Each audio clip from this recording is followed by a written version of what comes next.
and welcome to another Monday morning here on my flower farm, and today I am wanting to get a really important job done, which is to plant the new hedging in my new flower field. And this hedging has been sat really looking sorry for itself in buckets for a few months now, just because we weren't able to get the fencing done any sooner than we did do, which was a couple of weeks ago. And the ground is rock solid as you can imagine, and we've not had much rain here in the last couple of months in the UK, so it's probably going to be quite a challenge. So I've got my earphones in, going to keep myself motivated with an audiobook or some music or something, and I'm just about to go and collect some worm castings because I like to add biology into everything that I do, whether it's seed sowing, planting trees.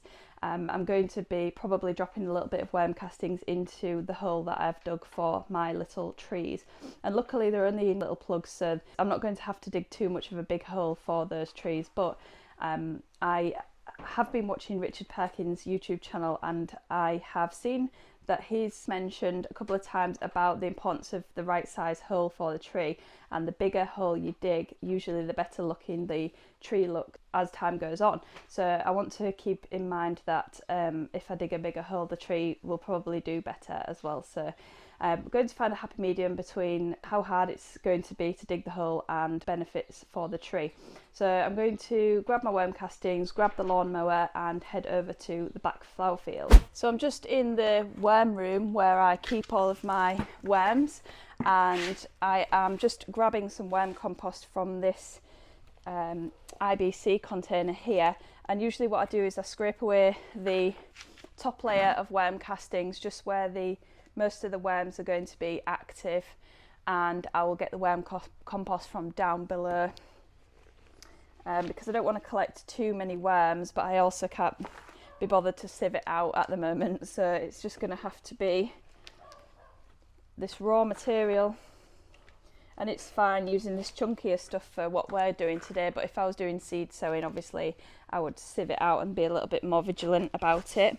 So there we go, we've got a nice big bucket of worm castings there, and I try to add woody materials and things to my worm castings so that it encourages fungi within the worm castings, which is going to be beneficial to trees, and it also helps just to have a better balance of fungi to bacteria in soils anyway, so any way we can kind of encourage that is great.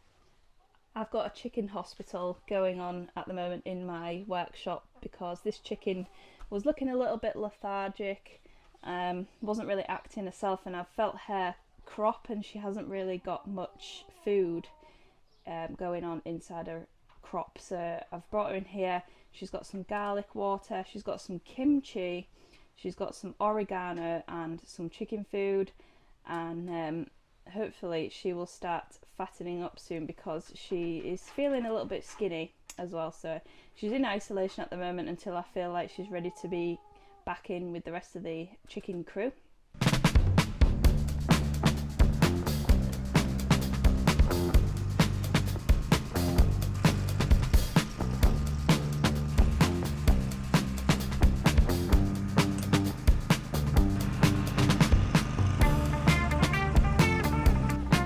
So these are my trees behind me, and as you can see, they are looking very, very sorry for themselves. They're quite dry, but that is the kind of size plug that you get, so we're not going to have to do too much crazy digging today to get those in the ground, but they're going to need a lot of TLC to get established, lots of water and nutrition to make sure that they get off to a good start because of how neglected they've been within the buckets. So what I want to do really is to make sure that I can get a mower's width in before the trees, so that I'm not having to do any fiddly mowing around these trees and they can kind of take care of themselves, because that's the mistake I made with the field around the front when I planted that hedge there. I left a section around the back that you have to cut with the push mower, and it's just really fiddly having to use the ride-on lawn mower, which is really easy, and then having to swap over and get the push lawn mower, which is a bit more labour intensive. So trying to cut down on the amount of work I've got to do, because I am doing most of this work myself. So I'm just going to give it a trim around the edges, and the reason why we've got the fencing the way that we have here is because we have horses and alpacas in this field. The fencing stops here, and we are hoping to put an electric wire on the top so that the horses can't reach over and nibble the tops off the trees.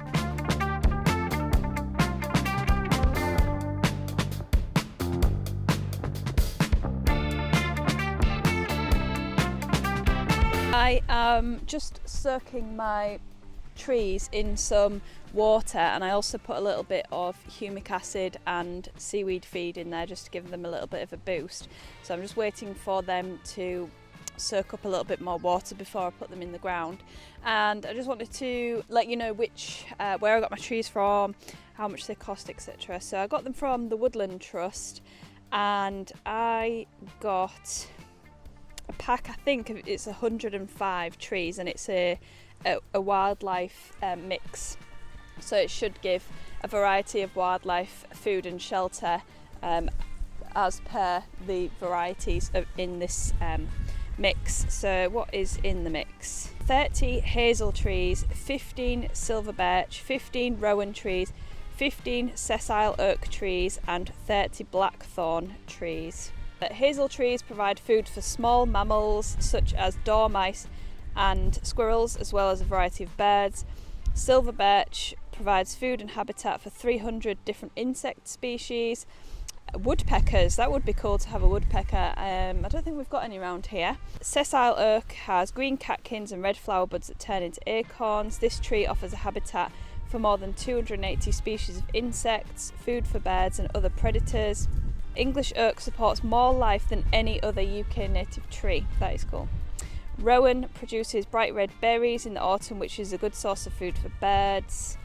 Blackthorn is a good source of food for caterpillars, birds, and produces sloes for the birds. That is going to be very beneficial because the more diversity we have, hopefully the more of a healthy ecosystem we've got. So we've got a good mixture of predator and prey species, so that we can find a good balance and we're not going to get too many pest problems. Oh, it's not a very nice day today. It's very windy and I just hate working in the wind. I find it really frustrating. But I'm going to start digging the holes for the trees whilst they are soaking in the water, and I'm going to be planting them at 2 metre intervals just to give them room to grow around the edge of the field.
Here I'm backfilling the holes that I've dug for the trees with homemade compost because the ground was too hard for me to crumble back into the planting hole.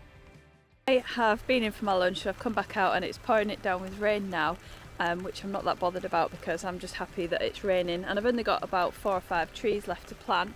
So you can see the row of trees behind me. I think I'm going to have quite a lot of trees spare. There's maybe, I haven't counted, but I'm guessing there's going to be about 50 trees spare. And that's just because I didn't kind of realise how far apart they were going to be, and it was part of a bundle, and that's just the minimum amount in the bundle. So I've got to find more places for those trees to go, which isn't a bad thing. What I would like to do is plant them up around our pond, because our pond kind of seems like a very barren area. It's just literally, there's no plants around it whatsoever, but it will need to be goat proof and goose proof to make sure that those trees survive beyond kind of capabilities of the the goats to chew them down, so we don't want that to happen. So I've just got 4 more to do, and actually here the ground has been very nice to dig, and I'm just so grateful for this rain. It's really, really needed and welcomed. So like I said, I'm not bothered about being stood out in it. I'm just listening to a really good audiobook at the moment, and for those of you who might be interested in like where the resources where I learn things about regenerative farming and farming in general, then usually it's through audiobooks or podcasts, and this one is called Rooted. It's very good, so I recommend it. And yeah, better get cracked on, and then I'm not going to get too wet in this rain.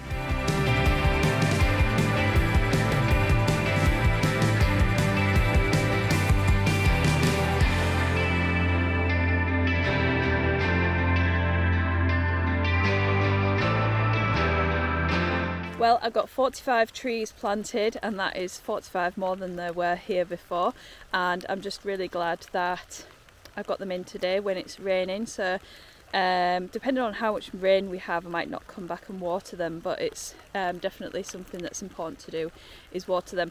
And I'm actually just looking at the shed behind me that has water leaking out of the back of it, and I might actually go and put my watering can underneath it just to collect a little bit of rainwater.